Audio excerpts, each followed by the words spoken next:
The ancestral African man in me completely took over. Well, hello there, Team Bojalize. Welcome to another episode of Fancy Cooking with Fancy Kenke. You caught me right in the middle of a soliloquy. I'm sorry, you caught me right in the process of thinking out loud about some fun facts. For example, did you know that the biggest onion ever weighed, according to the Guinness Book of Records, was a whooping 10 pounds or 14 ounces? Picture an average 3-month-old baby or a large watermelon. 32,149 is the number of the most tomatoes ever harvested from a single plant. I know. I guess you don't.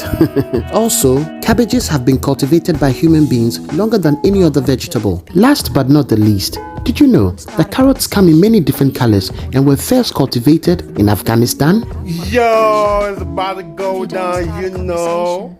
Yeah.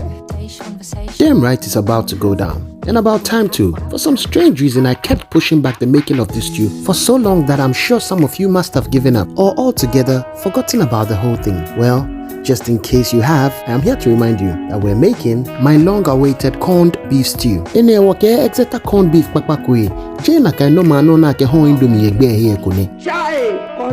Also, don't ask me about what I'm putting in the stew. I have a lot of homemade secret concoctions that I put in my stew to save me time and make my work easier. Maybe one day I will share some of it with you guys here. But for now, it's just my little secret. And now time for the pièce de résistance. Let's add our corned beef to our stew. As a complete afterthought, I decided that something was not really sitting well with the Ghana man in my spirit if we did not add eggs to this stew. I promptly remedied this by adding 5 cracked and whisked eggs to my stew. I then added some basil and sprinkled some pakushito to heighten the fragrance of my stew. I then turned the fire on my stove down to the lowest to allow for gentle cooking.